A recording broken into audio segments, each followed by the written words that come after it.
Since the beginning of COVID, ever since the very first case that we've heard about, there's been various messages: wear a mask, don't wear a mask, don't stand next to people, it's okay to stand next to people.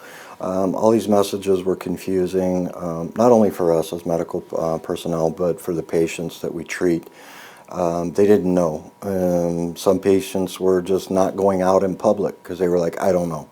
Should I be around people or should I not? Anyway, this is what we do know about COVID as far as how to protect yourself. We do know for a fact that if you are not wearing a mask, you are at an extremely high rate and risk of catching COVID. Okay, that's a given. We do know that. This is airborne, so when we're talking, water droplets are coming out of our mouths. If you cough or sneeze, it projects the smaller the aerosol droplets, farther.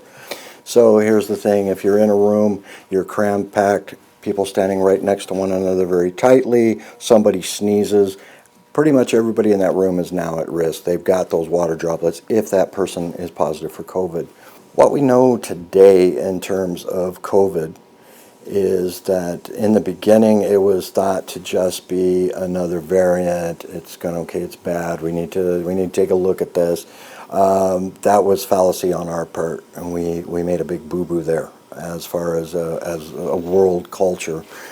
This is not just a simple variant. This is a very nasty, ugly variant that in the past hundreds of years it comes, it goes. Every time you'll get one, and every time you get an outbreak, it's going to be worse because a new variant has got a foothold. Nobody has immunity, and it takes off. We thought that's what we were dealing with here, and it was going to be containable very quickly. However, we underestimated how quickly and how nasty this little virus is.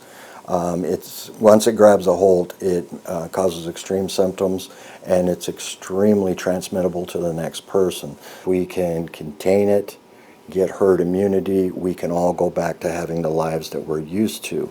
But we've got to get people convinced to wash their hands, distance themselves, and cover their face until we determine that we've now reached herd immunity. It's safe to slowly take these restrictions down.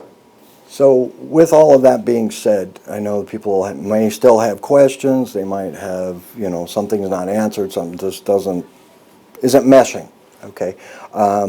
I work at Pasadena Health Center in Pasadena, Texas. You're more than welcome to call, schedule an appointment, come in. We're more than happy to talk to you, give you all the information that we have, the scientific data. Any information we have, it's free for you to have. And we will explain the pros and cons of each thing. If you come in and just say, well, I've had this cough, and I'm scared maybe I got COVID, we have a test. It's in office, it's free. We can test you. We can tell you, nope, you're negative. Oh, you're positive. This is what you need to do. You're there and you're like, okay, well, I've decided I want the shot now that I've talked to you. Excellent. Got plenty of injections. I got plenty of vaccines at the office. It's completely free. There is no cost. There is no cost for the test. There is no cost for the vaccine. Okay, and if you can't tell by now, I like to talk a lot, so information's free and it will be forthcoming. But let's all work together, guys. There's no excuse. If you don't know, come talk to us and we will help educate you.